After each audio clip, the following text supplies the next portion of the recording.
We're back with yet another book. Another book. So this is Hoeffelhohman FC, episode number 10. After a little bit of a hiatus, we have a book selected. We have a part of that book read.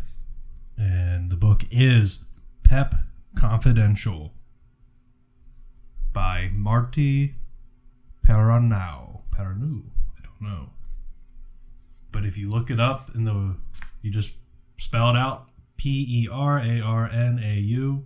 Perarnau, Martí Perarnau. Pep Confidential, the inside story of Pep Guardiola's first season at Bayern Munich. Only his first season. Only his first season, and it's already 400 pages, so... Lots to know. Right, we just read a whole book, and it's like Jurgen Klopp's whole life. Yeah, but this is just one season of Pep's. One season, so it's going to be real... Which is wild. Nitty-gritty, and I'm all for it.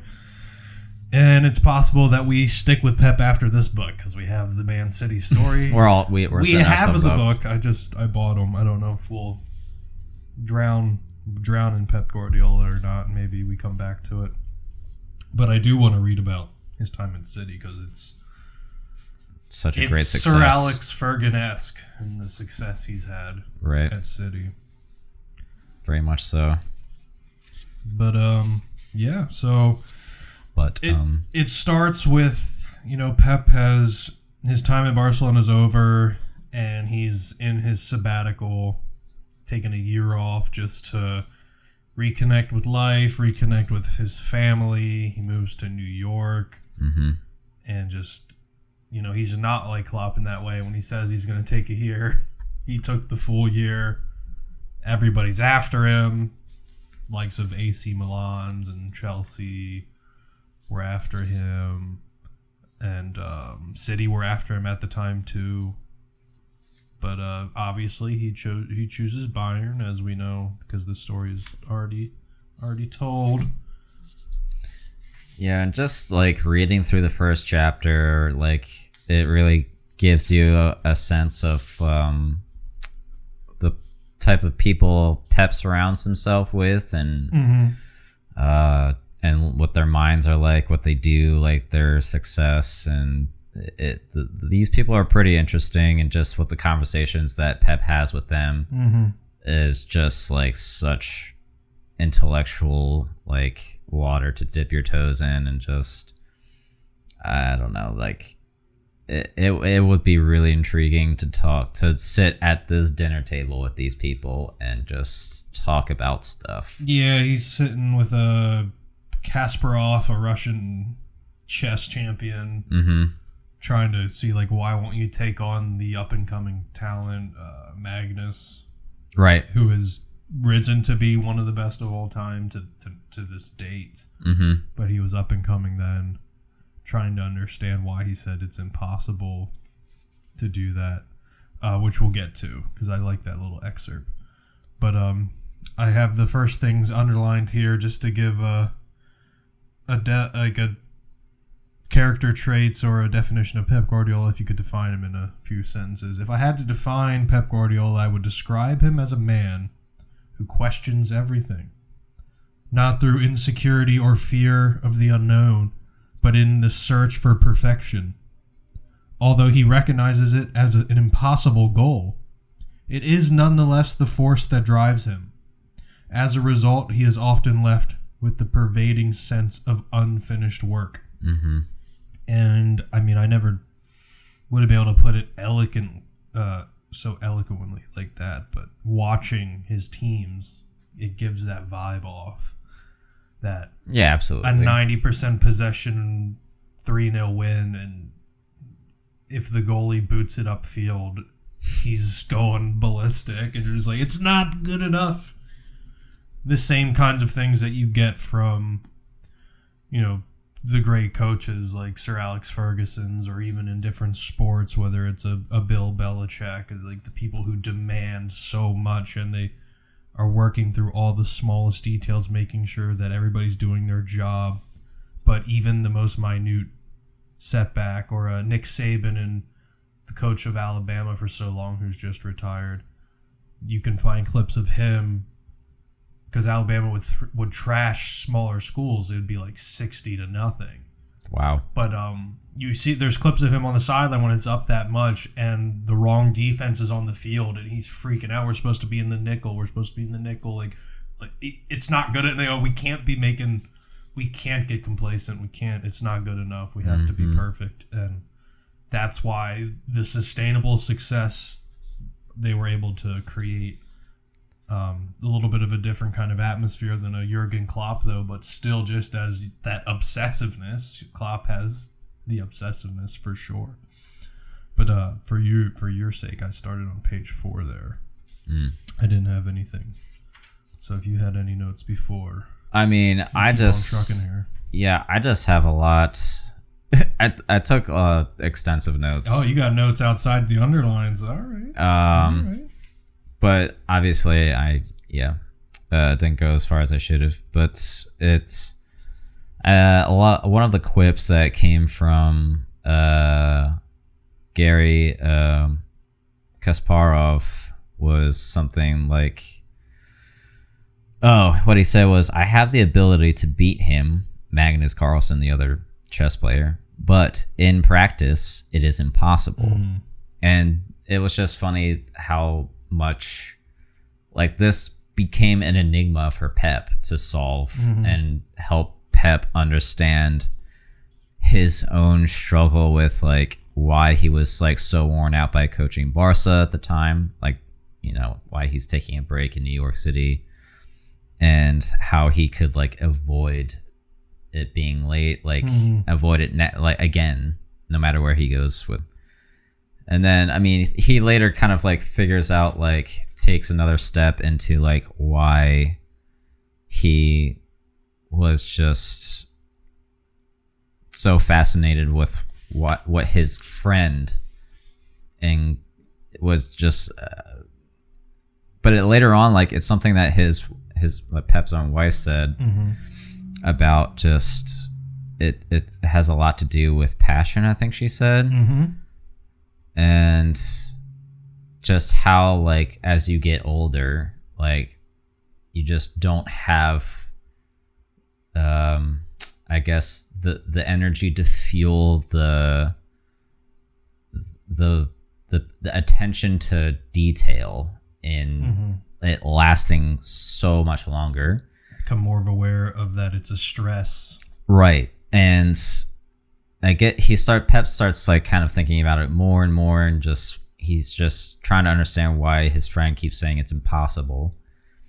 And then he just kind of like creates this equation in his head about like what player concentration means, and how like a younger player, even as a player from like a chess player like Magnus, will have a longer duration for that concentration. And just how maybe, at least from what I was reading and how I was translating it, it sounded like that player concentration was more important than skill or talent or physicality, at least to Pep. And which is why maybe he picks the players that he does, because they have that concentration to do what he's demanding of them, like that kind of excellence to concentration. And does it fully work with any other coach? I'm not really sure. Like, I feel like this is mostly like Pep's kind of thing. I think that speaks to why he's very successful at winning the league. Right. And obviously, when you get into a round robin tournament, it's more like the football, the American football saying of any given Sunday, where it's like you can do everything right, but like a team can come out on top because it's just a one-off. Yeah. But if you're going to challenge me to a round of consistency over an extended period of time, then he comes out on top most of the time because of paying attention to those details. Like you're going to challenge, like, even if I lose the one game, I'm gonna 95% win the other one. Like we're gonna pay. You aren't going to obsess as much as I do for these 38 games, and that's why I'm gonna come out on top when you're gonna give a judgment of the entirety of a season.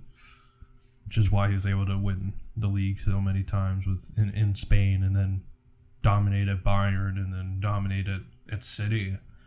No Jurgen Klopp, nobody else is challenging City, I don't think. Did Chelsea win it one time while Pep was there? One time, yeah. Okay, so maybe, but still, it's still against the consistency of what's already happening. Right. So it's like, it's just like a little fluke pops up every now and again, and he's just like, well, he's gonna have a whole off season of obsessing about how to make sure that never happens again. Right, and sometimes I feel like even that obsession, he is still able to make mistakes in tactical ways, and just how like there's a lot of there's at least a few Champions League finals where he would maybe like change something too soon, right? And that kind of like cost the game maybe. Like the one against Chelsea, he switched it to like it was just 1-6. He only played with one holding mid, which isn't something. I think you're right. Which isn't something that they were doing. Right. It's not something they fully practiced and did every game. It was just kind of like a tactical, like, all right, like, this is probably the key. And it's just, it wasn't. Yeah, it wasn't the key. And obsession is the word, and most of these early chapters we're going to just get into who he is as a character, kind of. Yeah. Continuing down on page 4, the basic strategy never changes, but there is still room for nuance. For the application of a range of different options, all of which he examines in the week before a match. He goes over and over the lineup in his mind, analyzing the contribution of one player with respect to another and examining how their opponents will affect what his players can do. He wants to be sure of the level of synergy between playing partners, as well as how the different lines in his team will work together when under attack. No matter the opponent, his preparation never changes, and he will not rest for a second until all the variants have been dissected and assessed. Then, when he is finished, he goes over it all again. This is what Manuel Estiarte, his right-hand man at Barca and Bayern, calls the law of 32 minutes. Mm-hmm. This term refers to his often fruitless attempts to persuade Pep to disconnect from football. From time to time, Estiarte will use the resources at his disposal to curb the coach's obsessional behavior. Experience, however, has taught him that Pep cannot be distracted for much longer than 30 minutes at a time. Mm-hmm. And I mean, that just makes me think of like, obviously obsessed, but like, do these people at the top who get like this, are these fully like ADHD people? But they've been allowed to fully delve into the only things that can hold them, hold their attention, because when they find their thing, they go all in, but everything else is so dumb. Like, I can't pay attention to anything else, but you let me pay attention to this, and I will be endlessly satisfied. I mean, at least as I continued reading after this, it doesn't feel like Pep thinks other things are just dumb. It's just like, that's just where his mind wants to go back to. Okay. I only say it because in the next exposition here, you invite him to a meal in a restaurant hoping that he'll forget about football, but 32 minutes later you can see his mind is already wandering. Yeah. He starts staring at the ceiling, and although he's nodding as if he's listening to you, he's not looking at you. In actual fact, he's probably thinking about the opposition left back, the marking scheme for the midfielders, how much the wingers can support the inside forwards. The guy can only manage half an hour, and then he goes straight back to his mental contemplation. Mm-hmm. The stress caused by this constant need to analyze will be easier to cope with at Bayern as long as the players and management are behind him. But even, I remember, it's not in this book, but Pep talks about the higher stress levels that there are at Barcelona, and we'll even get into a little bit of why that is stressful, but the thing that I'm talking about was when like Xavi was leaving, and then he wasn't leaving, and then he did leave. Yeah. Or they sacked him after they convinced him to stay or whatever. And I just remember at one of those points, Pep had come out and gone like, coaching at Barca is different than anywhere else that I've been. And you can only last so long, and that's why if you look at the history of the coaches, they only last for about 3 years. So he was already there 3 years and maybe didn't have the success of other coaches, but you'd like to, he could probably build something and sustainable in more time, but the Barcelona time is up. Yeah. You can't handle it. I mean, to be fair, like 3 years, it might be like a magic number though, because like I feel like 7 years is just like a burnout, you know, unless you're still doing amazing by year 7.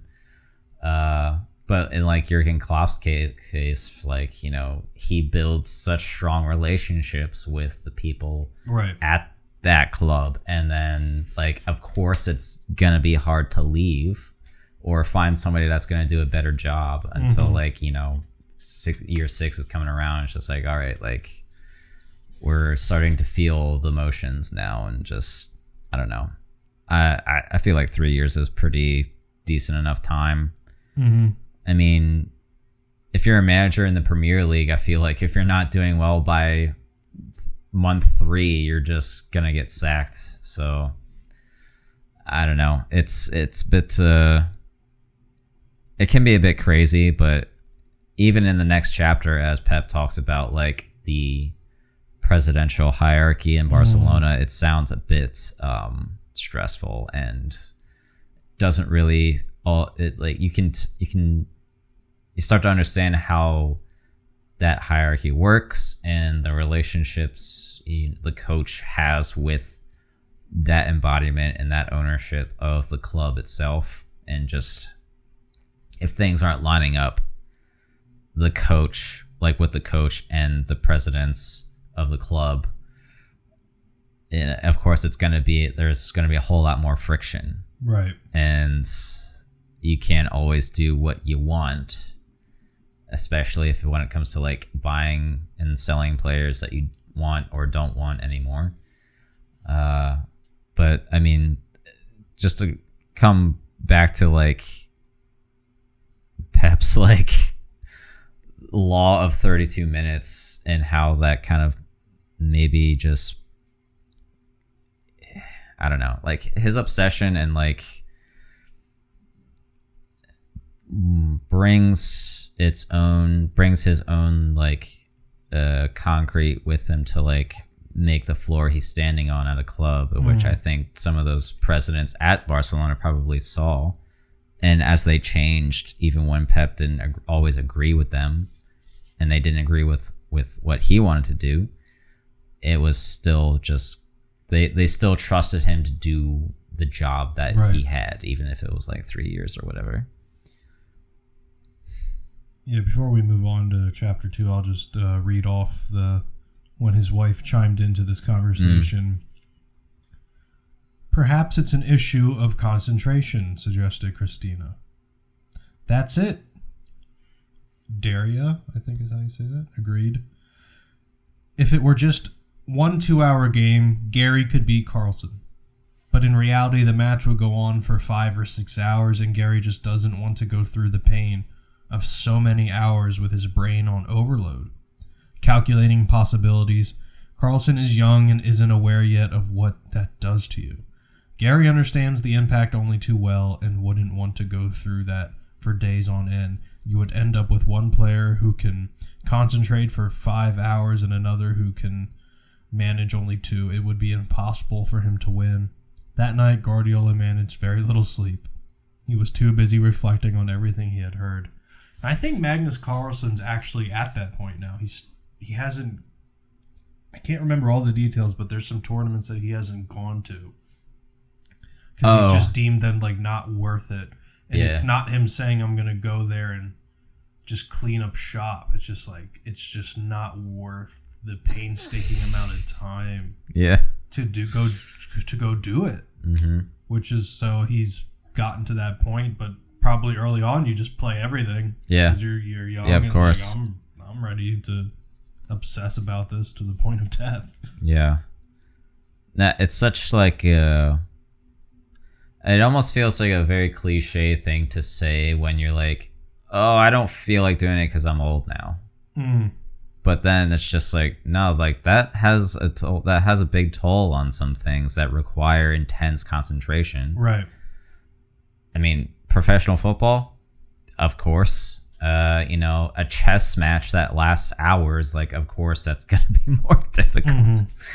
Like when you get older, I mean, you just want to go do other stuff now. It's just like, it's not as important maybe to if you last don't have something long. To prove, and you're acknowledging right then, like, it's not about your ego. You're literally saying I can't beat him, so there's not like a boiling in like competitiveness in you. It's just like, this isn't worth it. Like, I can acknowledge that right now it's more on, like, he's more invested than I am. So he would outlast me. Yeah. But if I had that, obviously, if that drive was in me to go as long as he would, like, maybe I could. I would probably start saying, I don't know if I'd win, but I could. He probably would be able to he'd be at that point. But I mean, if you become grand champion already, like, you've already gone through the gauntlet. Right. Yeah. I mean, that's a great way to put it. I just wanted to touch base on the beginning of chapter 2, just real quick, about how Pep's first day at Munich just feels like an accession, and like how much of like they found their lost king or something. And just how it's not like that for every coach that goes to a new club, and just kind of like how he's already like done his homework. He's already built relationships with the owners and the club management, and also just about like the feeling in the staff at the club already trusting this guy to come in and just do a good job. And just how interesting it was that Pep took like a year off in New York from the coaching for such an obsessive guy that just seems like out of character. Right. But it also just brought up for me just how important the feeling of like being fresh in a new beginning is.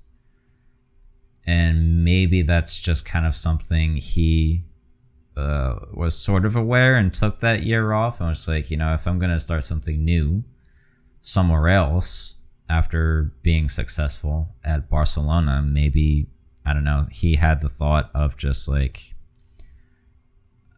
enjoying his relationship with the sport without being somewhere, and then wherever that next club was going to be, just, I mean, it feels great to go into a new place with new people and feeling like you're freshest, because you want to say things genuinely, you want to think in a very clear way. That, and it is also his point of the toll that Barcelona took on him. Yeah. Because he didn't take a break to go to City after Bayern Munich.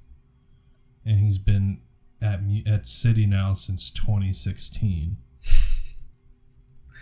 So he's on, which is 8 years wild. Now. That is wild. And I don't know if there's any signs of him stopping. Yeah, I don't know. 8 years is even a longer time. 8 years. Yeah, I guess only like 2 titles lost. When it comes to league titles lost. I think only Liverpool and Chelsea scraped any by when he was there. It's possible there was another one that I'm not remembering, but I'm just going off memory at the moment. I mean, 8 years, there's plenty of space for that to... But we know Arsenal didn't win. Tottenham didn't win. Manchester United didn't win. Leicester. But I think that was before Pep got there. I thought that was 2017. That's possible. Did they really win while Pep was coach? I think it was before that. I was thinking it was... Chelsea won is the first year that Pep was there. Nice, yeah. And then Leicester won the year before. So really? They won Wow. the 14-15 league, or the 15-16 league, I think. So I don't know if it says he showed up at 16. So I don't know if Pep was there. I'd have to do more research than what the app is providing. We'll find that in the book, in the next book, I guess. But 2015-16 is Leicester, and then 2016-17 is Chelsea, and then 17-18 is City. And then we know that since then only Liverpool has won a league. Since then, 17-18, 18-19 City, 19-20 is Liverpool's. 2021 is back to City. That's crazy, 21-22 is City again. 22-23 City. 23-24 City. And a lot of these ones are like only a few points back. It was either Liverpool or Arsenal. Yeah, I mean it was always tight, but 23-24 is City. Shouldn't be a surprise that when it comes down to the minutia that Pep got it. Yeah. Crazy. I don't think I've ever reflected on how dominant City has been in the Premier League up until That's now. why I bought that book already. I was like, that I'm very interested in the behind the scenes of this empire that he built. I guess I was just too used to them just being around and doing the thing. Well, it's different, and it's different here for Munich because he turned City around. They finally got their title without him. He was coming into a mountain already. Yeah, he came into an empire that was pre-built. Mm-hmm.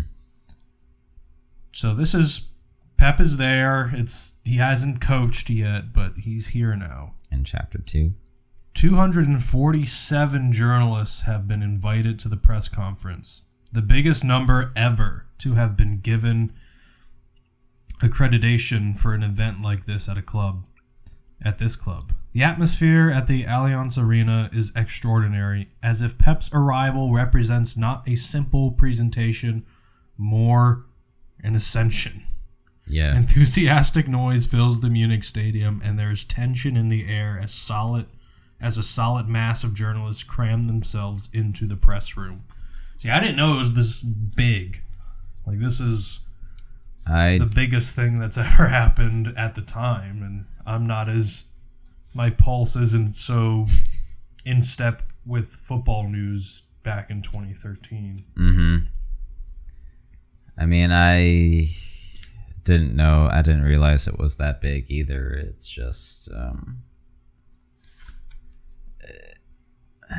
I don't know. Even with some of the stuff that we read about Jurgen Klopp, it was just not.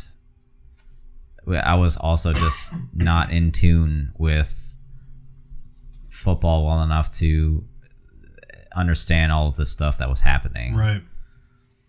And it is pretty crazy how his entry into Bayern Munich is just such a big deal at that time in 2013.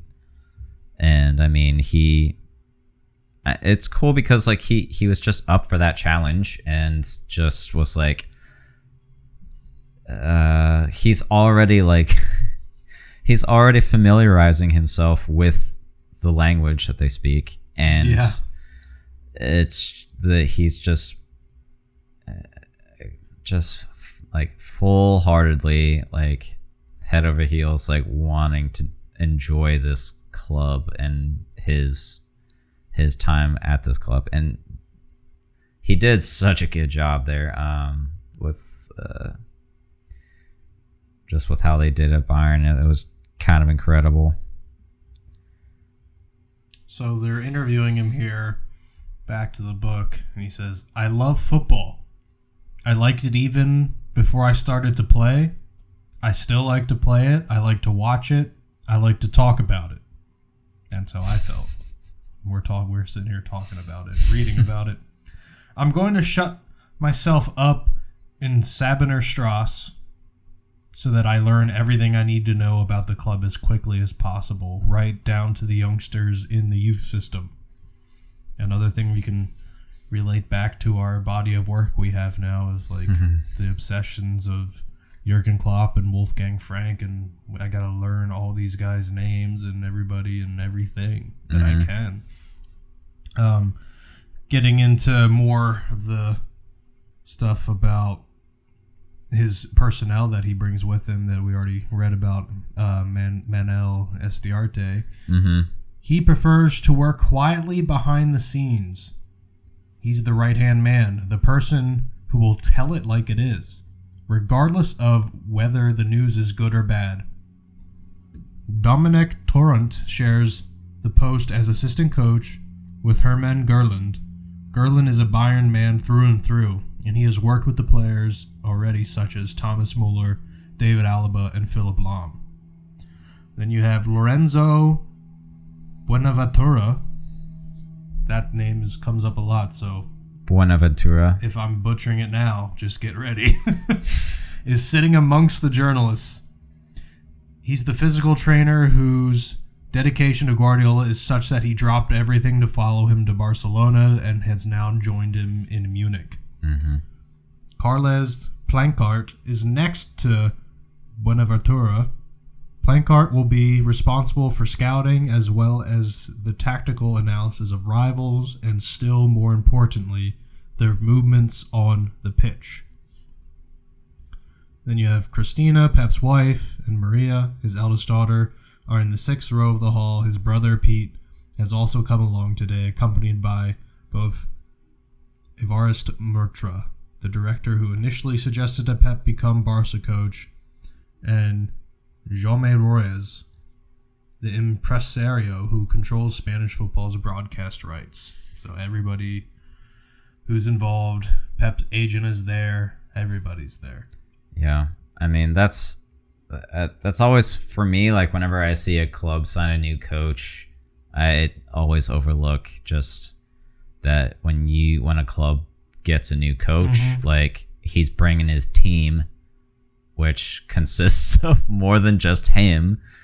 So it's always just like, when I see somebody buying a new coach, I'm just like, oh, they're bringing in like a whole staff. Like that's just, it's a whole makeover for wherever they're going to. And it's just, I always kind of forget about that. It's always just one guy's face, but then it's like the rest of the people that are his inner circle that help him do what he does. And I just like, nobody single-handedly could just do all of this stuff. Right. There's so much behind it. You see they're the faces, so that's who you see. Yeah. You think like they single-handedly are doing it all. Bayern welcome Guardiola as if they have just found the final piece of their puzzle. Pep represents everything they need to make the final step, the final leap to the highest echelons of the sport. Which I get saying that, but they have just won the treble, so it's like we have to go even higher. And as it says, like we're starting at the mountaintop, and now we have to go further. Yeah, I had that underlined and highlighted. Just like Pep's climb at Bayern starts at the summit in 2013. And spoilers, he doesn't win a treble while he's here. But he still does fucking well. Yeah. Guardiola tries to quieten the crowd, and temper their growing enthusiasm. It would be presumptuous to say that Bayern is about to embark on a new era. We have to take it step by step. Expectations are very high and it isn't going to be easy. I'm actually a little nervous. To everyone's surprise, he speaks in very accurate German. He has a go at complex grammatical constructions and correctly uses the demonstrative pronoun diese, as well as the difficult word. You got to help me out there. Herausforderung. When he talks about the challenges he faces. That's just another word for like challenge. In the first few weeks in charge, the German press will make a fuss of his mastery of their language. But as the months go on, it will become a normal part of their interactions, even if he has to ask them to slow down from time to time. I think that's very impressive. I don't know if he had already known German or if he learned it rapidly or just knew earlier than he lets on that he knew he was going to Bayern and started. It's like I know exactly what he did. He forgot about football for 32 minutes and learned German. Or just it's just part of his obsession. It just downloaded into his brain because his brain's like, if we know German, we can analyze the football better. Yeah, I mean, realistically, he probably like, all right, I'm gonna have to make a speech, and I don't know, I'm gonna make one, but I'm gonna practice it in German and just probably see how he does. I don't know. I didn't underline it, but I know they're like, oh, what's he gonna change because he was the famously like got rid of Ronaldinho and Deco, and he's like, no, I'm not really gonna do anything crazy. There's a nice core here that won the treble, and nobody's really a prima donna at Bayern, so I don't think he has to worry about the partying or anything like that, and so nothing too crazy is going on. I'm on to page 11. Pep is where he wants to be, pursuing his passion. But what about Bayern? Why the change? Why would a treble-winning horse decide to change its rider? To answer that, Bayern could boast a proud history. Financial clout, innate self-confidence, and a strong fan base. After a glorious run of success, the future looked bright. They had built their excellence on the virtues that best represent the German character: endurance, unshakable belief, and an iron will. What they lacked was a playing philosophy. And that's what we'll go into this 3-stage plan that the owners and the board have. So that's why they want to change the rider. One, they knew that the old boss said, this is my last year. So that was like, okay, we got to move on. But also there's foresight that, yes, we are proud of what we're doing. We probably exceeded expectations. But our next phase of the plan now is to encode our iron will and belief with a philosophy. So they brought the philosopher in. Right. So it's going according to plan. It's not just that he was available, we have to go get him just because. It was very good timing. Yeah, it's good timing, but there was thought behind it. And if he wasn't available, I'm sure they would have tried to find somebody who could try to replicate what Pep is doing in the same way that, if you couldn't get a Klopp, like, well, I could go get a Ralph Rangnick. Like, I want to play that style. I'll find a guy who's trying to do it. Yeah. But Pep was available, and it did work out well. Just the last section of this chapter I have underlined. Pep's expressions seemed to hint at the paradox he is accepting. His climb starts here at the summit, as we have said. His mission is to climb higher still. In Munich, it rains for about 134 days a year. Just one more thing you'll have to get used to. I didn't know that it rains so much in Germany. Yeah. Does all of Europe just rain? Because I know that's an English thing. Like, every Premier League game you see, it's hard to tell from the TV, but it's probably raining. Central Europe, gets a lot of rain, but it's like because the soil needs it, and also just like we need it right now. We're in a drought, 134 days a year. We kind of need that. Yeah, I mean they're just recently they've been actually getting a lot of floods through the rivers too, and it's just been a little bad in the past like 4 years. Because I know that it talks. Maybe it wasn't the chapter you got to, but it talks about floods. I think that might have been 4 and 5 that we're going to get into. That they're raising money for floods happening in the area. Yeah. So it must be, if you get that much rain, it must be sadly common. It does happen now. Something I didn't do, I want to do. That first chapter was called Dinner with Kasparov, so it's all about the conversation with the chess master. Mm-hmm. That second chapter is called I Need to Know Everything About the Club as Quickly as Possible, including learning the entire German language. I added that last part, but you could just see the obsession and the success in the obsession. Chapter 3, I could see myself coaching here one day. He said that more than once. Yeah, he did. I thought that was funny. Over his 4-year tenure, Pep had expected to act as a coach, club spokesperson, virtual president, and even travel co-coordinator. During that time, he had also struggled to remain on good terms with 2 successive presidents. So this is obviously about Barcelona and how he was doing too much and not having a cohesiveness with the hierarchy of the club. Mm-hmm. Going more into that. Relations with neither president were simple. Pep managed to deal calmly and quietly with Laporta's histrionic outbursts. Although the 2 men were not close, the coach approached the opportunities the president had given him.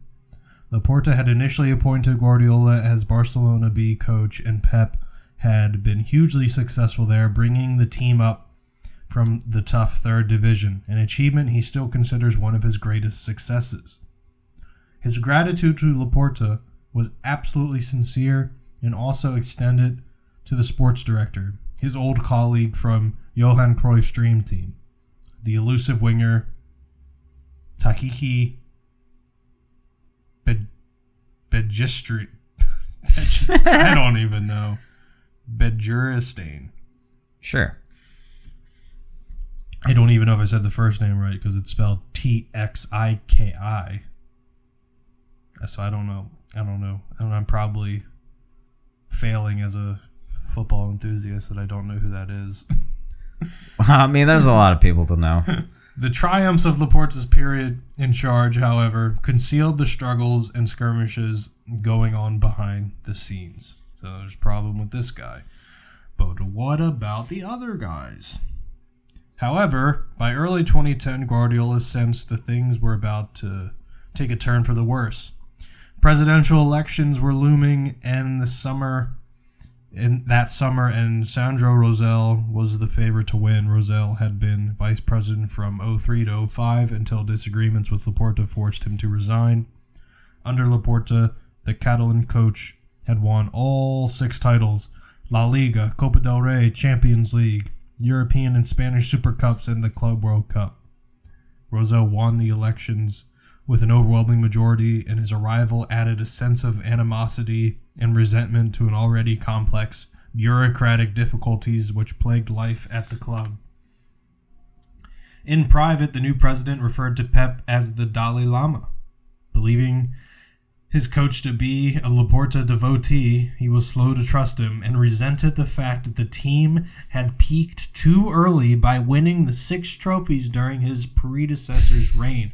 That is the most egotistical, shallow thing I've ever heard. Or just very ignorant thing it's to say. So dumb that, like, that's who you're voting to be president of a club. Was like, I disdain too much too fast. That you guys won all these titles before I was president. He was still at the club. Yeah. Like, how are you not just... Oh, my gosh, dude. That drives me up a wall. Like, that's why Jurgen Klopp could never be at Barcelona. Oh, yeah. Like, that would have been fucking horrible. There's no way he's getting along with these guys. Like, Pep's probably... I'm going to be a non-confrontational and just, because I'm playing the football I want to play. Like, like I have just Messi. Keep the balance. I have Messi, so I'm going to just suck it up. But, like, I don't think Klopp is able to just be quiet about it. No, I mean, it goes on to just say, like, the gulf between president and coach became unbreachable when Russell persuaded the club's General Assembly of members to vote a favor of taking legal action against Laporta.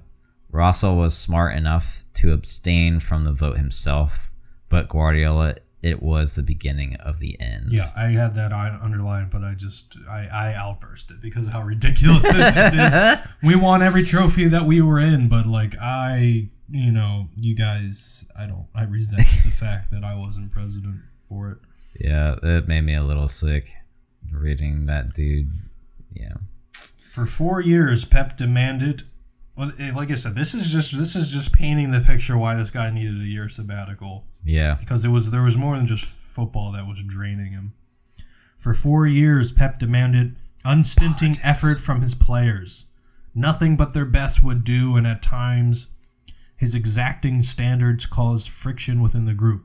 Many of the players were unfazed by the relentless work rate, but some felt they had earned the right to relax a bit. They were the elite of world football, after all, and they had the trophies to prove it. More than one of Pep's men were now interested in contesting only the important games, and they began to make excuses to avoid that kind of grim, uninspiring winter matches which were played on cold, inhospitable pitches. To add to Pep's woes... Freaking boo-hoo, man. Jesus Christ. One of the new signings in particular was failing to live up to expectations. I want to know what players he's talking about. Yeah. It doesn't go into it, sadly. I'm wondering if was this the beginning of Messi's walking about? But obviously, he's come to show that it doesn't matter if he's walking about, but... I don't see him complaining about that, to be honest. But maybe not more of a I only contest in the important games when it's cold. I don't know. Yeah, probably not him, but I'm just curious. That made me so bad. I'm just curious who that really was. You're a professional player at Barcelona, and you're just like, oh, it's fucking raining again, man. I don't know which signing it is. Is it Ibrahimovic? Because it didn't ever go into him because I know they didn't get along. I don't know. You might have to dive in for that one. Right, because I know, from the excerpts you hear from Thierry Henry on TV is, only highest of praise, and seeing the random things that he was being told to do that he didn't understand, but then came to understand, was okay. That's fine. Maybe it was that dude I know hearing about Pep Guardiola in the Take the Ball, Pass the Ball documentary or whatever, where they just one guy played a long diagonal ball or something to Ibra and he scored, and he just took that guy off because he played a long ball. Yeah. Maybe it was that guy just immediately you're off. Yeah, I forget who that was. Did something good, but it was against the way. No, I remember watching that in that docu. Maybe it was that dude. But despite the team's continuous success, Pep knew that his time at Barca was nearing its end. The day I see the light go out in my players' eyes, I'll know it's time to go. Yeah, I have that underlined. By early 2012, some eyes were already a little less bright. And people around Barcelona have often claimed that Pep's decision to leave was influenced by Sandro Rossell's lack of support for his plans to make drastic changes to the squad. Plans which apparently included selling players like Piqué, Fabregas, and Dani Alves. Now, he had come out, Pep, and said that was not the case. Right. So I wanted to say that, but I was an interesting 3 players to list wanting to get rid of. Very key players. So he might have not, maybe that was happening, but he was ready to take a break regardless. But I know, Piqué went on to play under the rest of the coaches until he didn't go anywhere else. He retired at Barcelona. Yeah. Fabregas did make his way back to Chelsea and had success there. Thank God. And Dani Alves was, at that time, one of the best right backs in the world. So that would have been interesting. They had a hard time. They still technically haven't replaced him. Who do they have there now? Well, that right back spot's been rotated. Even in their success this year, it's not. I don't think there's a stalwart name there that has made the spot their own just yet, but they're finding success now. Let's just see, and just their win today. This spot was his name is Hector Fort.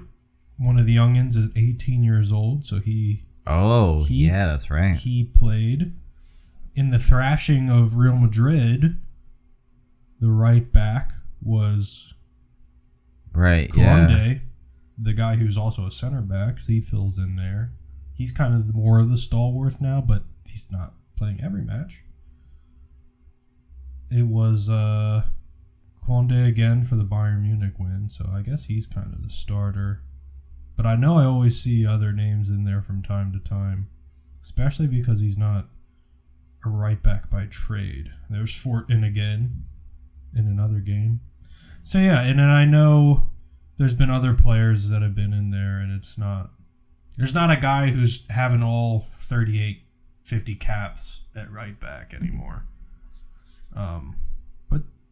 But Dani Alves was he's a name that coincided with Barcelona the way that like Marcelo for Real Madrid.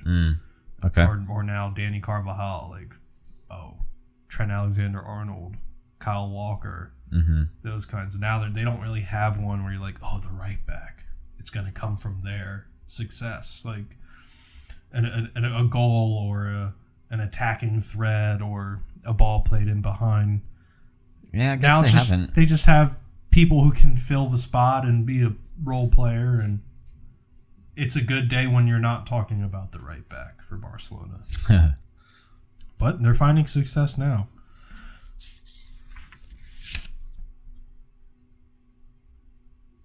But Pep just reiterates, I was on my knees and had no new tactical ideas left. That's why I left.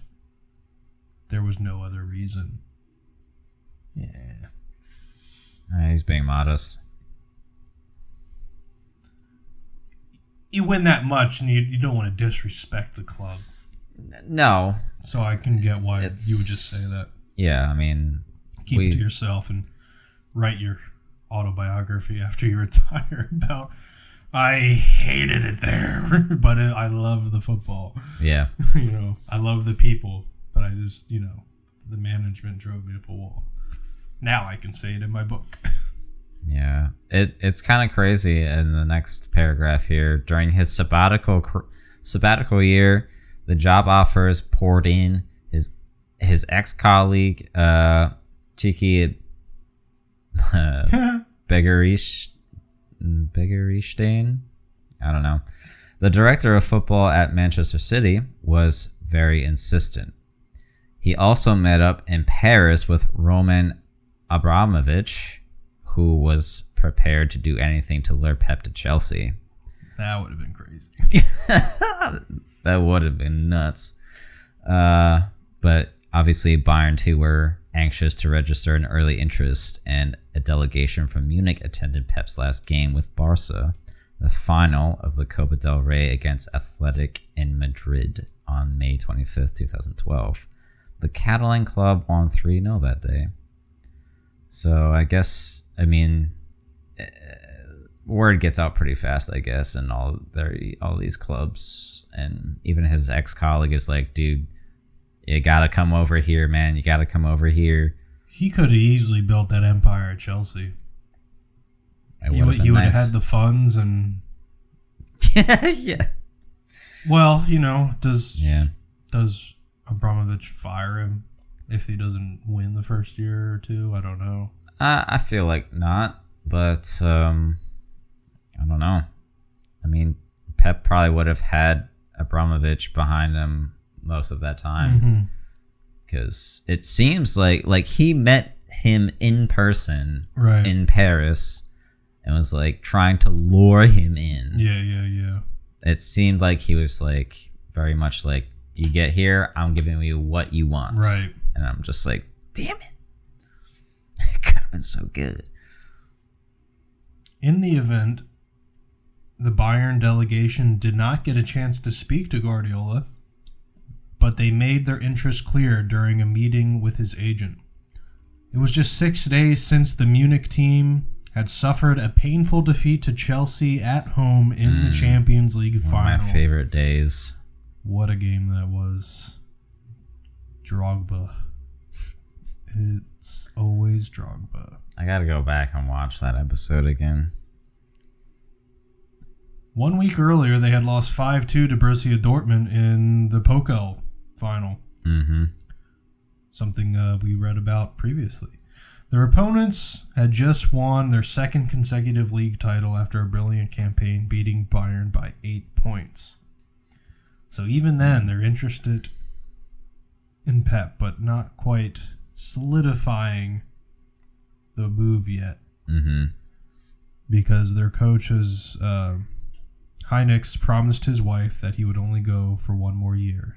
The directors of Bayern felt the same way. Yeah. So, well, we have a guy for another year, so we got to wait to have sign another guy. Bayern lose a chance at 3 titles: the Bundesliga title, the Pokal, the domestic trophy, and the Champions League. Like, that's kind of a big sign that, well, for, Bayern owners and investors, like, all right, maybe we should start looking for somebody. Yeah, but also you're in those finals, which is, then they win the treble. I'm just gonna say it because I experienced this as a Liverpool fan. I think we lost the title by a point to City. Mm-hmm. Real Madrid beat us in the Champions League final, and probably, I think we FA? I don't know if we made it to a cup final, but like, it went from like. No, I think we won the cups that year. That was like the quadruple was on, and then we lost. Oh. We won the domestic cups that year, but like Yeah. we were. I do sort of remember. I don't know. I might be mixing them up, but I know there was a chance like we lost. We were in the finals and we didn't get it. We didn't get the ones we wanted. Yeah, like 3 lost titles, but Yeah. still close enough. Right, but you're like, well, we're in the mix. It's not part of our culture to lose all 3. Right, right. We have to do something about this Klopp guy. Yeah, then they sure did.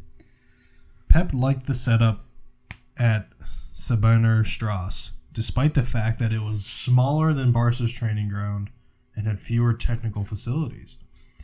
The Catalan was impressed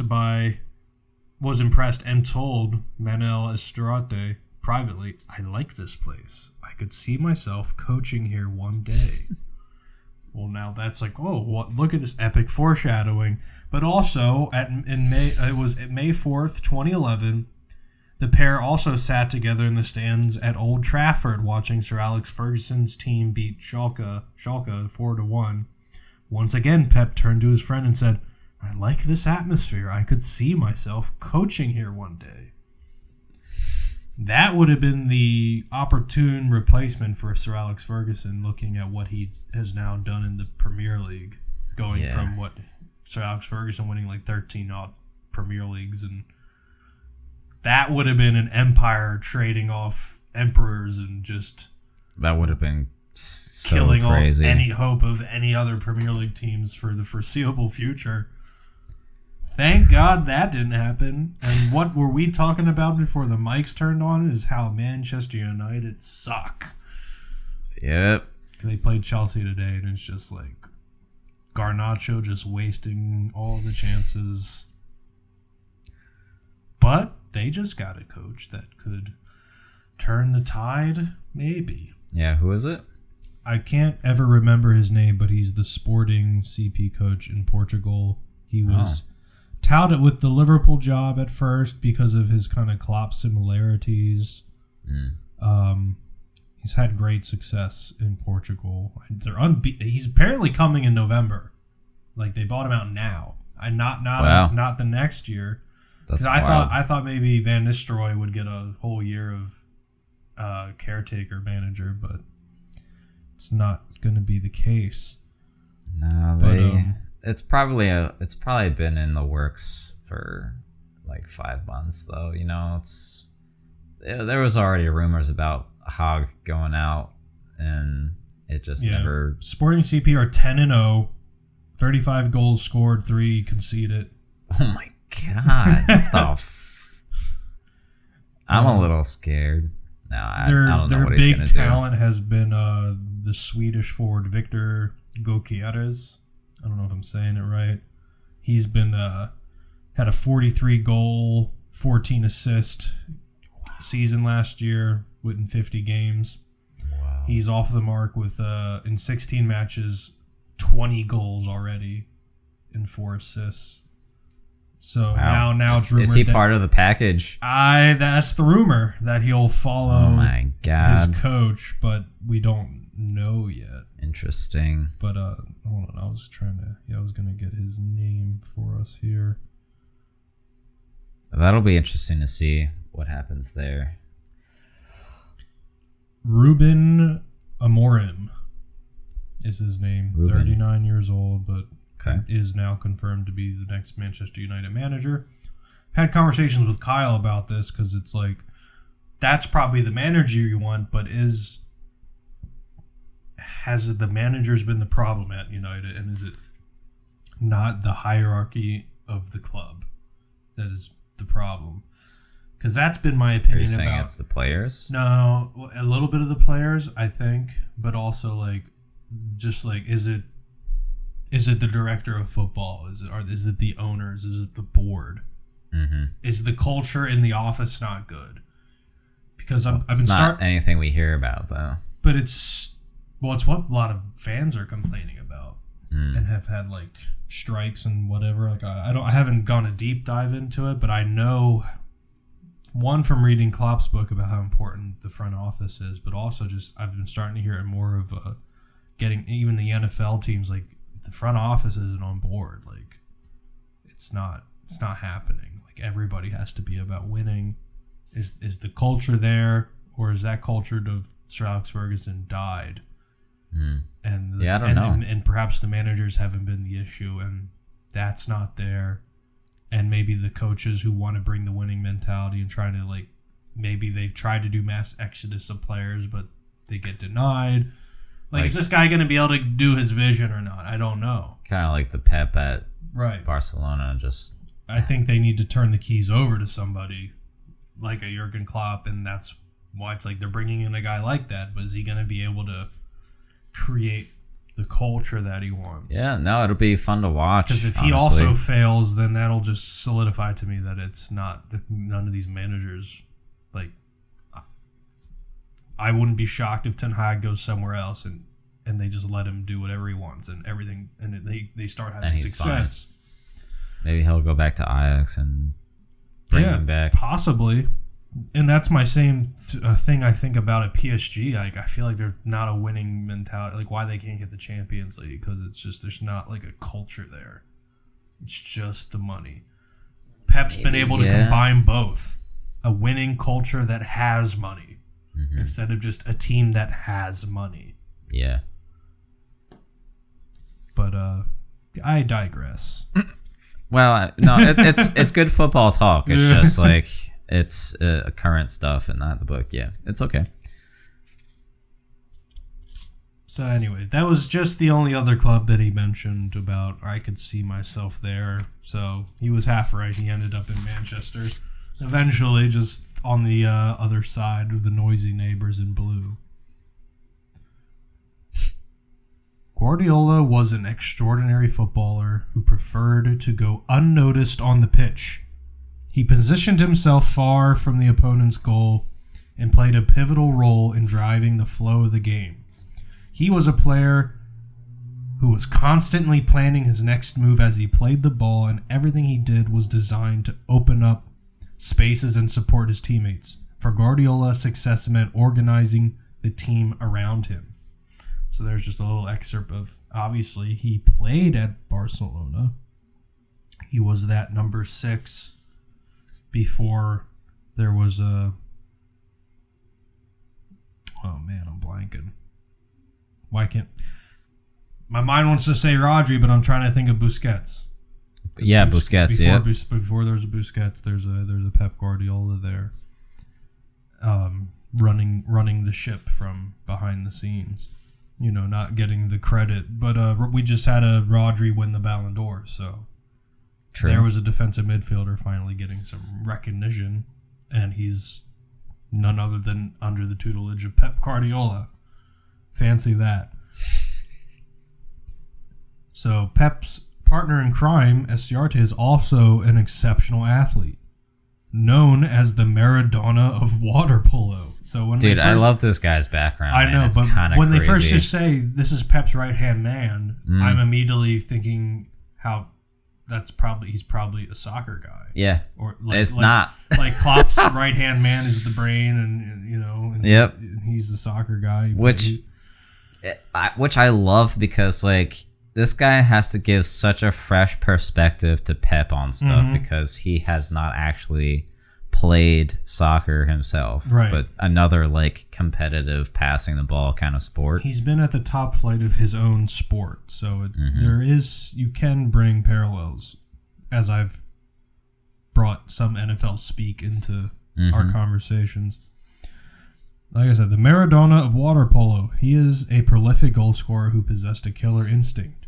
He won every honor and trophy available, earned 578 caps, scored 1,561 goals for Spain, and played in 6 Olympic Games.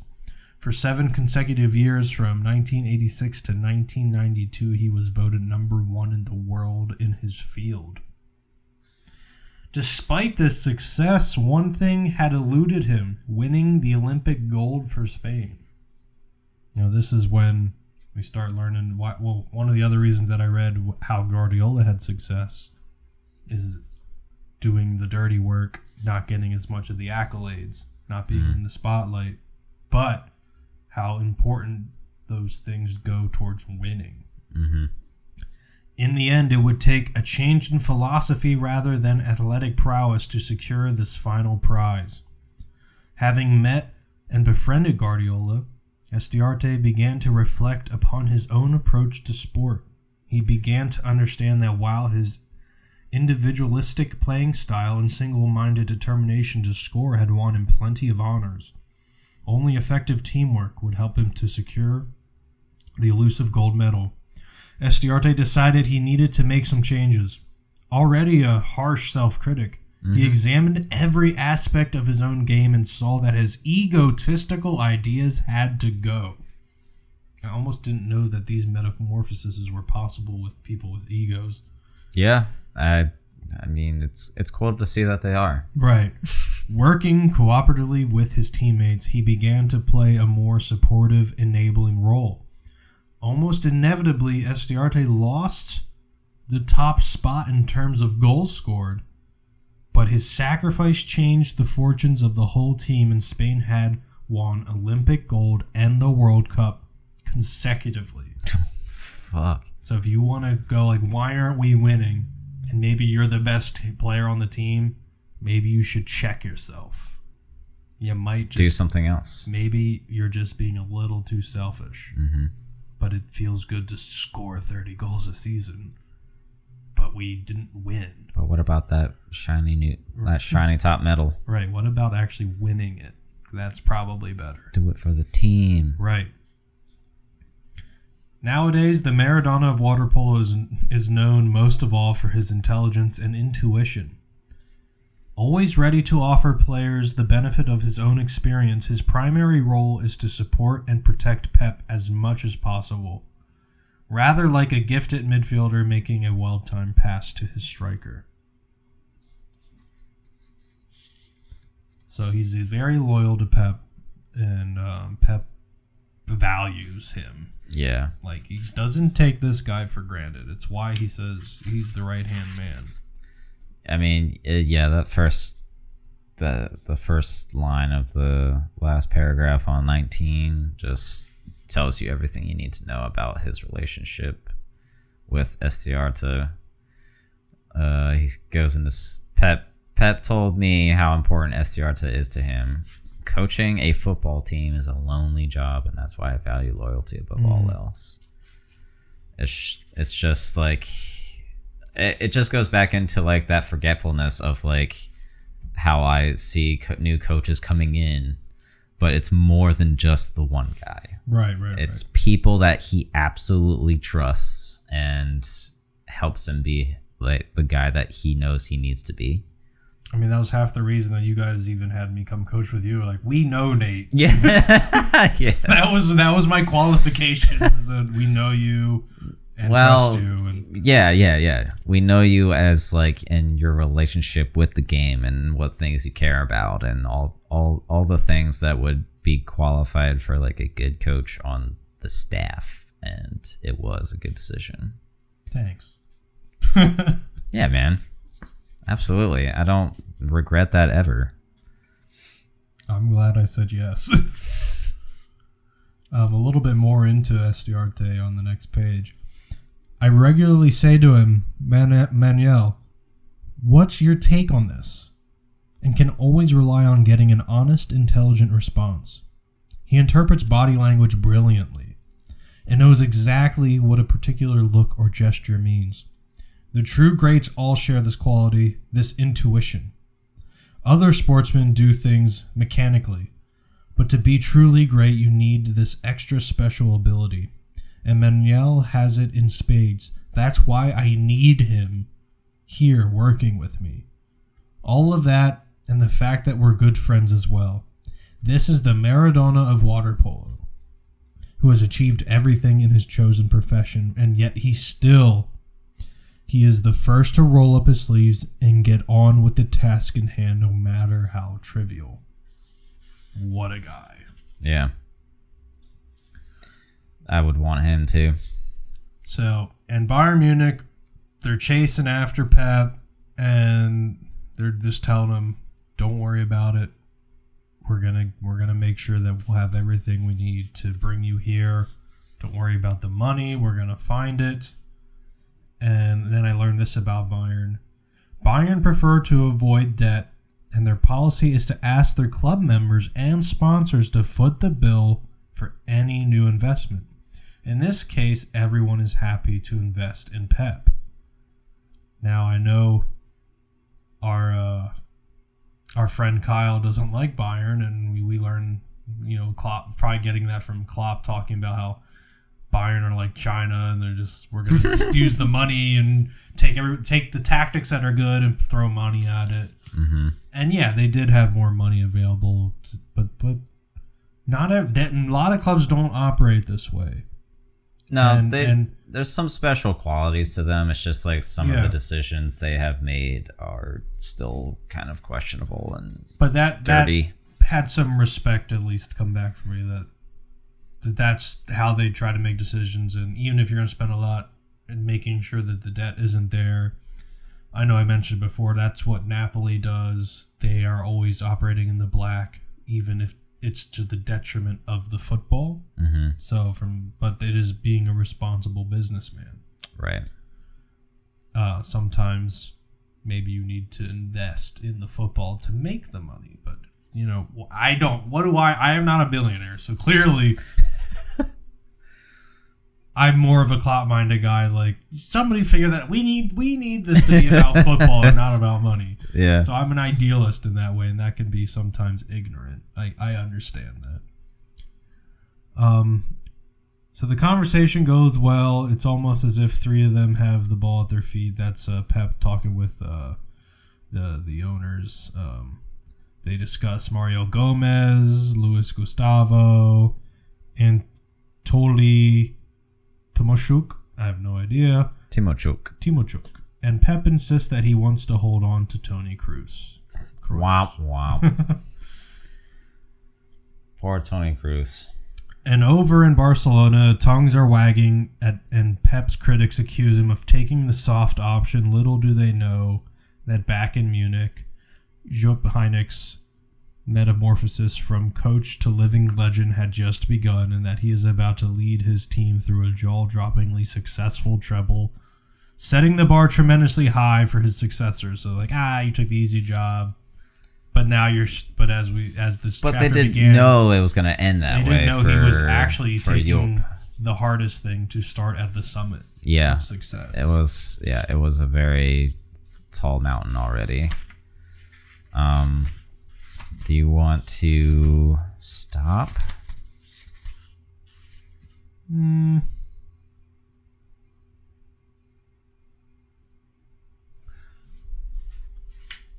Not only because I didn't read that far, but because we made some pretty good time. Yeah. I selfishly want to keep going, but we'll probably do some bigger chunks out of this book as we go, because it's just a lot. Yeah, I don't want to overwhelm it though. We'll try to find the balance. Yeah, I mean, we did take 9 parts to go through the last book, so I think as long as we hit that kind of benchmark, that's fine. 9 to 11 parts per book. But hopefully. Yeah, we've gone for an hour. So that's a little bit. I know 4 and 5 doesn't get too far into any game time. They haven't played a game yet. It's a little still intro. You start seeing how the practices he's running the first practices and how it's a little different from what they're used to. Why the ball's at the feet all the time? And I thought we were about to do athletic training. Damn it! He's walking Tony Cruz through some things of like I know it didn't. He ended up leaving, but it goes into how he was on Pep's mind to be like, "You're gonna be me. You're the guy that this is gonna run through." He was the guy he had in mind, but that would have been crazy. Clearly, it didn't fully go to plan, but hey, man, yeah, because soccer's fun right now, and Liverpool is at the top of the table. Are they? Yeah, they've been at the top for a couple weeks now. City losing helped because they had just taken it back, and now we took it back. Yeah, I mean, it's still crazy to me that Nottingham Forest is in third. That's just... There's only been like 10, 11 games played. Well, now they've kept third because Chelsea tied, Aston Villa lost, right? Arsenal lost. So all those... Who did Arsenal lose to? Newcastle. Oh my God. So those games, I was like, well, they're third, but these teams have games in hand who could all... Shit is so unpredictable. They all missed. Like Aston Villa would have surpassed Nottingham. Arsenal would have surpassed Nottingham. Chelsea would have passed them with a win. All three of those teams didn't win. That's so crazy. Now Nottingham Forest is 100% in third place alone after 10 games. 5 wins, 4 draws, 1 loss. Good for them. Oh 19 points. Only 4 points off City, which is... Wait, what's the gap from third to fourth? 1. Chelsea's at 18 points. Nottingham has 19. Oh, okay. All right. Cool. Arsenal's on 18. Aston Villa's on 18. Nice. So it's tight. It's tight there. You got Tottenham and Brighton at 16, right below them. Bournemouth and Newcastle at 15. And Wolves in last place. Yeah, dude. They have no wins. Tanking it. That's so, like, I don't know. They've had such a good run in... Well, okay, I'm not going to go there, but, like, just being on the bottom. They've been a nice team to like, watch over the years. Like, yeah. For sure. I just know that they have a really sound, like, academy system, and they have, like, a really good program, and it's just... I don't know. It's. Well, look who had brought them a lot of success. He's the coach of Nottingham now. Nuh-uh. Is it really? Wasn't he at Wolves? What's his name? Espirito Santo? That's the guy. Nuno Espirito Santo. Yeah, look at Yeah, he was at Wolves from 2017 to 2021. Oh my God. And it was the Wolves jobs that landed him the Tottenham job, but that didn't last very long. And then he went to Saudi.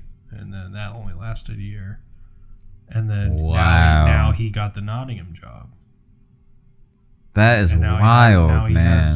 Now he has them in third. That is wild. Wow. Liverpool's loss to Nottingham doesn't look as bad now, have that being our only loss.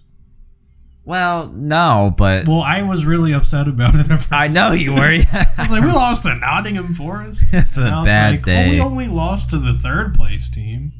That's not so bad. Our only draw to Arsenal. It's not so bad. Ooh. Who cares about the election, dude? Liverpool play Leverkusen on Tuesday.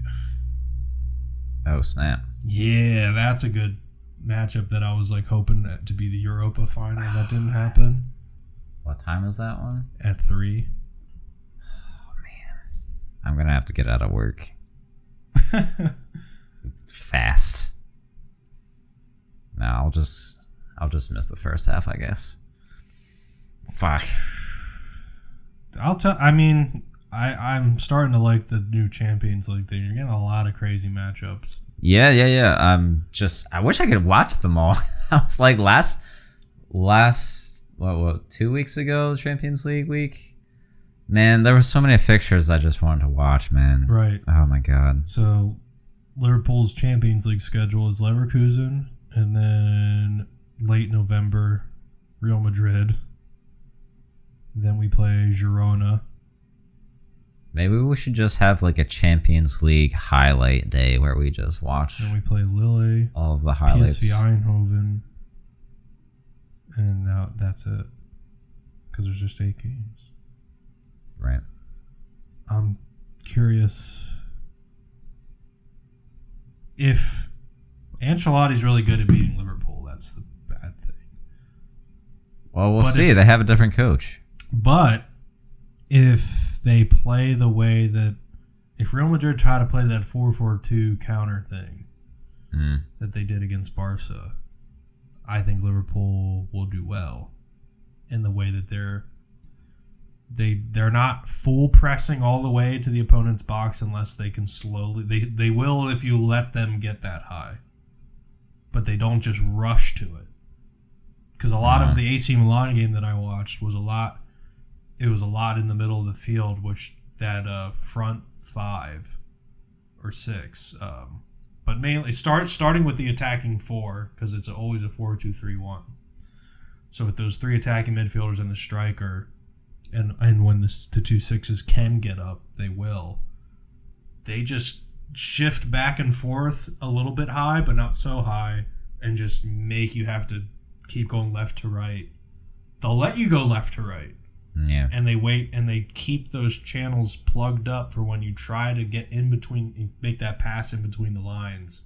That's when they were winning the ball back.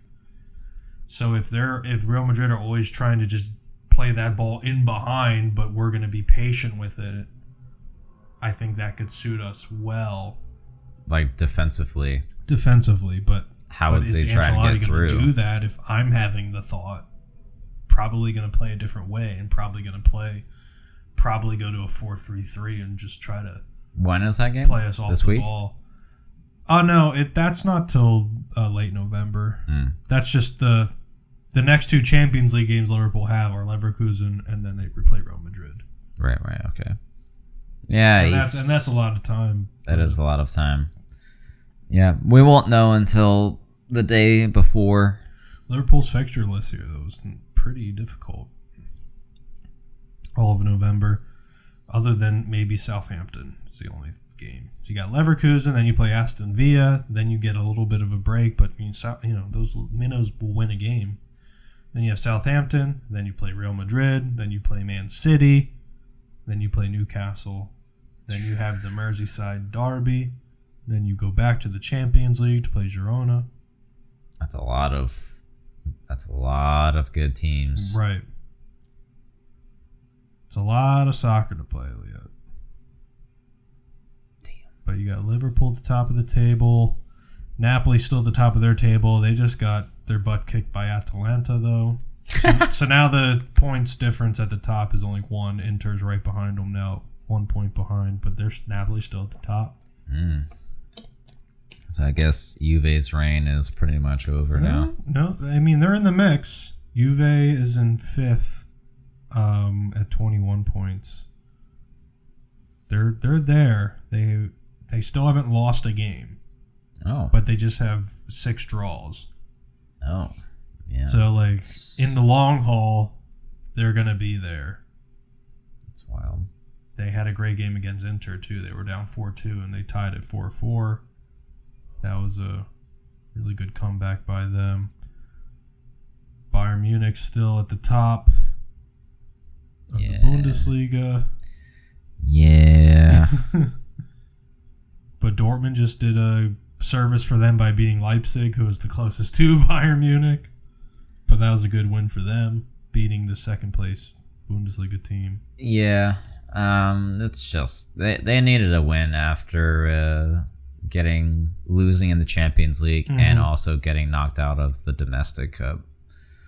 PSG are starting to pull away. They're 6 points clear now. Monaco and Marseille are at 20. They're 6 points back. Marseille. Yeah, Low-key Marseille fan. De Zerbi. Well, the ex-Brighton coach? No, just like... Just in general? I had always liked their attacking style of football. And well, the ex-Brighton coach is their new coach now, though. Okay, cool. Having success and I think taking on the Mason Greenwood experiment has paid off for him. Because Mason Greenwood has 7 goals in 10 matches. That's pretty good. Another player that Man United were like, well, we're not going to continue with you, and has success. Jadon Sancho, you're not good enough, has success outside of United. What's going on at United? Yikes. Marseille have Pierre-Emile Højbjerg, who will be brought up in our book. Oh. He's a youth talent when Pep Guardiola arrives. Snap. But now he's playing for Marseille, along with Adrian Rabiot. Well, yeah, Frank Ribery came out of Marseille. Yeah, and Ribery came out of there too. And I think Adrian Payet was playing there. He was.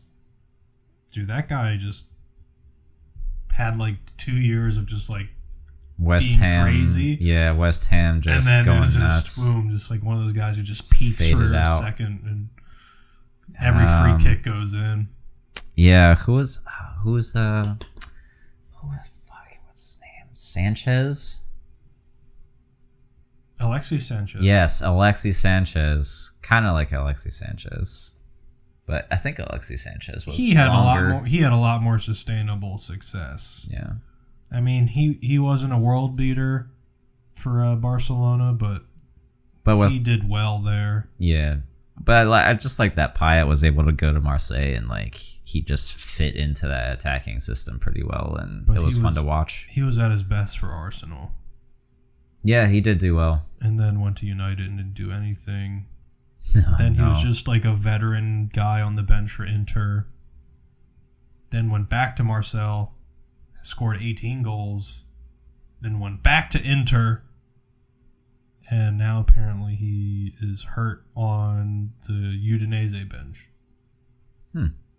which is where he started his top flight career, was at Udinese. Makes sense. He had scored 12 goals and 12 assists in the 2010 Udinese campaign, and then Barcelona bought him. Wow. But anyway, just want to just chat about what's going on in football. Got the MLS playoffs are happening. It's any man's bet to see if anybody will get rid of Messi, because they've had the best record, got the Community Shield or whatever you get for having the best regular season record, because you don't win titles that way in America. Right. Now it's the playoffs, and it's weird. It's a 3-leg affair. If you split the first 2 legs, you go to a third one. And there's no aggregate score. You could win the first game 0-0 on penalties, right? So you've won that first game. Yep. And then you play the second game and get thrashed 10-0. It's going to a third game. The scores don't matter. And whoever wins the third game goes on. Right. It's an interesting thing, but like, it's weird that the goals don't mean anything. They mean something, but like, you could get blown out and then just win the next game without scoring a goal, and you'll take it to the third game. Like that. Wait, you're talking about the losing team and that 10-0? I mean, like, because in the playoffs, so your first, let's just say it's Red Bulls versus the Union. Let's say the Union win the first leg against Red Bulls. Yep. There's no goal scored. It goes, because each game has to end in a victory or loss. Like, there's no tie. Yeah. So there's no goal scored. It's 0-0, goes to penalties. Union beat them. Then in the second leg, the Red Bulls beat Union 10-0. Okay. They will play a third game. So yeah, you get nothing best of 3. You have nothing. You get nothing for winning 10-0 other than you've won. Yeah. Unlike the Champions League legs, have aggregate. Right. It's kind of Red Bulls would go on in the Champions League format for having 10 goals scored. It'd be an aggregate of 10 to nothing. Or if you count the penalties. It's kind of like the best of 7 in hockey playoffs. Yeah, kind of. But I was like, it's interesting that's what they're doing because I had to figure it out because I was like, what do you mean this team is 0-0 and then now this game's 4-0 and nobody's won yet? Yeah, I wasn't familiar with that, honestly. I think it's new. Oh. To be honest, that they're doing it that way. I mean, I haven't paid so much attention to it. I don't dislike it. It's different. I think it's, I don't know, best of 3 is like kind of fun. So what if, so you're saying if Red Bulls, like in this context, like if Red Bulls win against the Union first leg and the second leg, that would be it? Yeah, that would be it. Yeah, okay. I'm just like, they would not play a consolation game on the third one. That wouldn't be right. Speaking of the Red Bulls, they just went on to the next round. They were playing Columbus Crew though, who was one of the more favorite teams to have success because I think they won last year. Oh wow! And they had a good season this year. Red Bulls were the 7th seed. Columbus was the 2nd seed in the Eastern Conference. But yeah, so they beat Columbus 1-0, and then the second game was 2-2, went to penalties, and Red Bulls won on penalties. Mm-hmm. So they won 2 games. Wow! And if Red Bulls have an old Leipzig veteran on their team, Emil Forsberg. You know who that? I don't know if you know who that is. He was a Swedish player that played for a while for. No, yeah. Who did he play for? Leipzig, for many years. Oh, that's not the team I was. Or the Sweden national team. No, I do know that name though. I definitely remember seeing that name and hearing it. One of the more random guys that are playing in the MLS nowadays.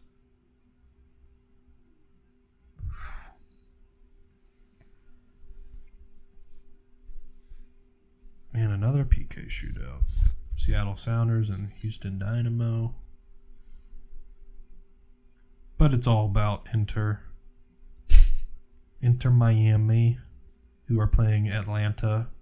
And Atlanta upset them in the second leg in the 94th minute to send it to a third game. Nice. When's that game? Good question. That might be worth watching. November 9th. All right. Yeah, I'll keep my eye out for that one.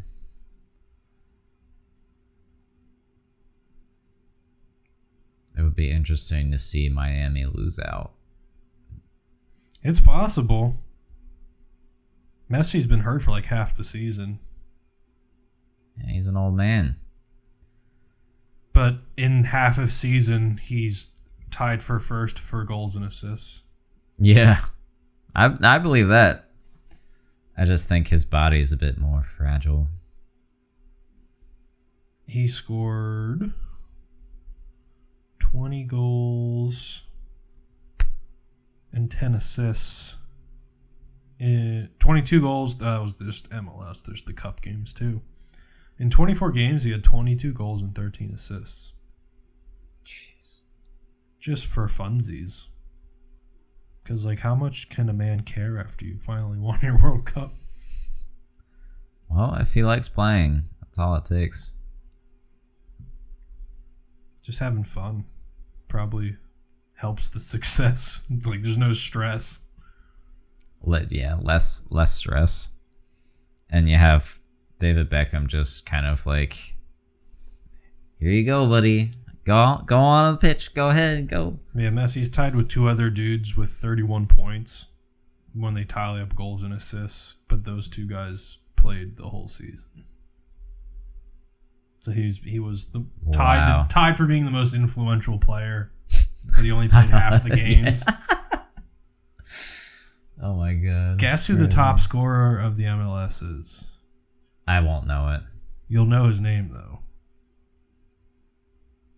He was a Liverpool striker at one point. Not for long. Who did Klopp freeze out of the squad?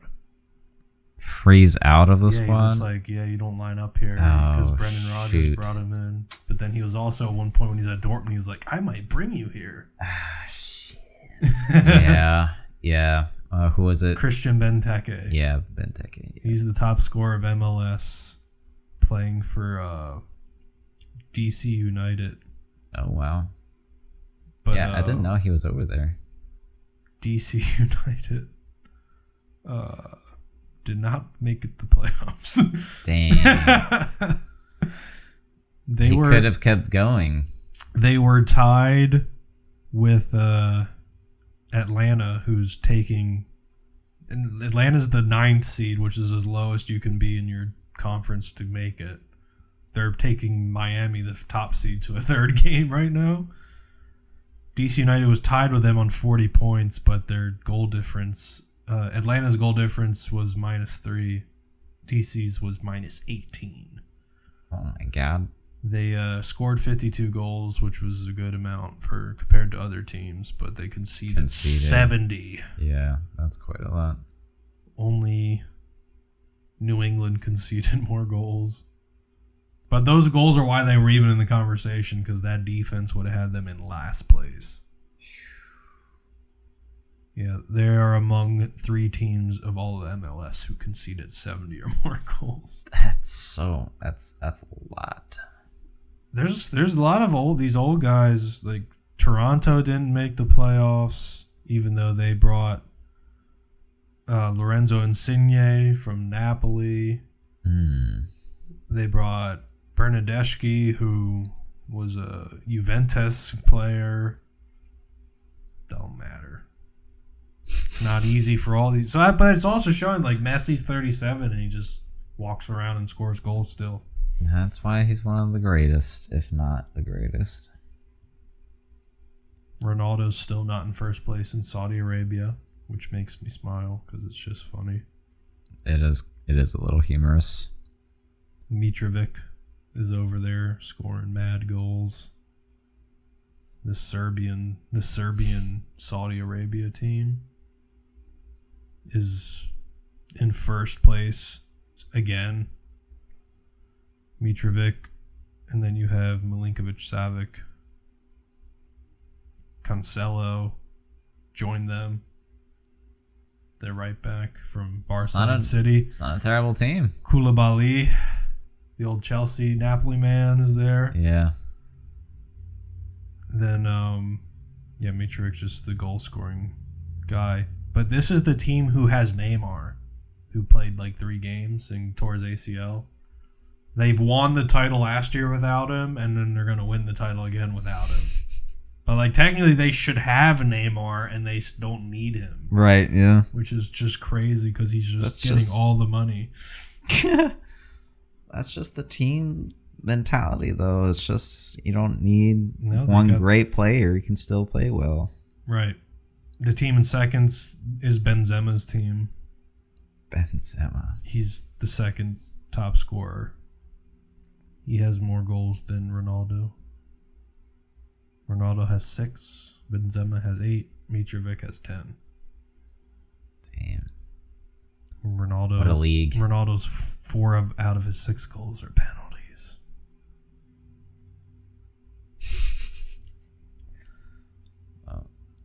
Ronaldo did score 50 goals last year. Whatever league you're in, that's a lot of goals. Yeah. But if you score 50 goals and you don't win the title, maybe you got to listen to the Maradona of water polo. That you just got stats. Yep. You gotta have a little chat. Because you know what those 50 goals did in the Euros? Zilch. They did squat because he couldn't score. Man, Euros was fun. But I like being critical of Ronaldo, so I'm a little biased. He is a generational talent. And he walks in the same spaces as Messi. I acknowledge it. Yeah. They are hand in hand. And Ronaldo is the what hard work goes into if you do that. And yeah, but Messi just it's no mistake that he's where he's at. Messi just personifies the game with what he does, his visions of passing, and Ronaldo's also keeping pace with the goals. But Ronaldo is more of a machine, cold and calculating and strong and muscular. Well, consistent training and hard work. Messi's just a little man with no strength and ideas, but his brain and is a magician and what the beautiful game you want it to look like.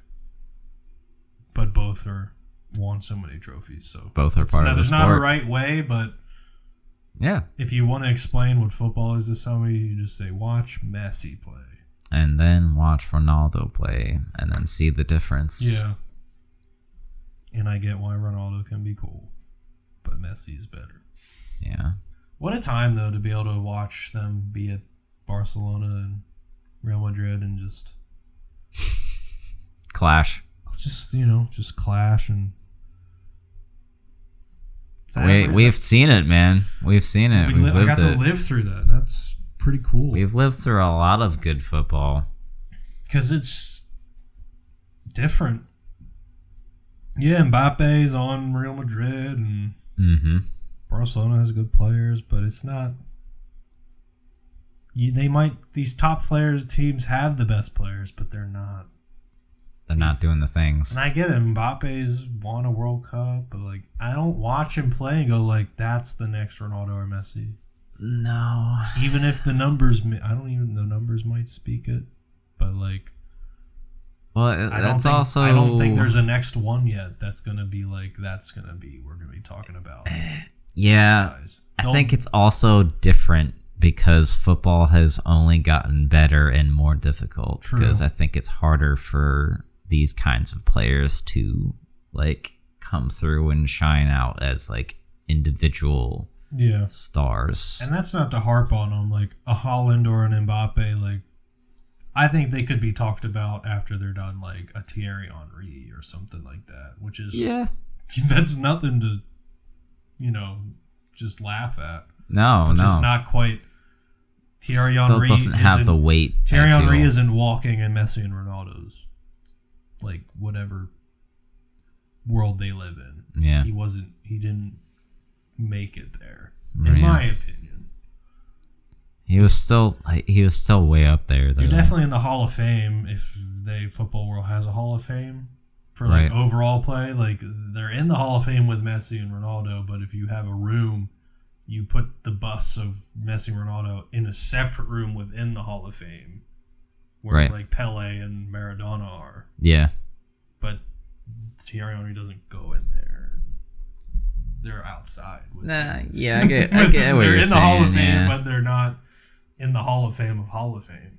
No, I definitely get what you're saying. It's that they're definitely in their own room of trophies and success. I mean, Thierry Henry is still such a legend of the game. And let me break this metaphor down in a way that less people will understand. People. Messi and Ronaldo are Madara and Hashirama. And these other people are other Hokages. But when you go up against Madara, he's just your predecessor used to heal people without weaving signs. You guys are nothing. Yeah. But the people that he's fighting are doing miraculous things, and it's amazing. They're really talented, but you're not in this league, man. You guys are great. You deserve the head statues to be built, but you're not him. Yeah. That's a good metaphor. Good, because I wasn't sure. I'm gonna end it on that. Okay. And then people going what now? I've lost. Yeah, it's cool to be back. Forgot to start the podcast by saying the stuff about leaving likes and whatnot. obviously, I'm going to try to get this one out tomorrow. So you'll hopefully be hearing it. Yeah. Which will be Monday, November 4th. Try to get the consistency up again. Probably do bi-weekly though, so hopefully we'll be able to record next week, but that doesn't mean I'm going to release it the next day. Just have a stagger. So then it'll be staggered, and then it can get into consistency, so if we miss one, I'll have some on the back burner. Yeah. And we appreciate you guys taking any kind of time to listen to us just kind of ramble and talk about stuff in a book. Especially if you're still listening, because this is why I need to do this stuff in the beginning, because the second the book gets put down, like, is anybody still listening to us talk about the metaphors of anime and soccer? Yeah. Once it gets to that point, I don't know if anybody's stuck around that long. Well, anyway, that's why editing exists. So. Nick, thank you for coming back and joining me on this mission to read these books. This book is going to teach me a lot of things I didn't know. The last book with Jurgen Klopp was like just kind of rehashing a book that I read 5 years ago and still was great. But this book, I bought a separate book lit to take notes in. Oh, that's new, the notes. Yeah. So I'm very excited to just kind of jot stuff down. You got somebody here at the table who's taking it to the next level, trying to grow. So maybe I should start taking notes too. Yeah, it's just stuff I feel like is important and want to like probably try and break down and analyze and just go over stuff. But yeah, it's been fun, guys. Thanks for listening. All right, goodbye. Bye.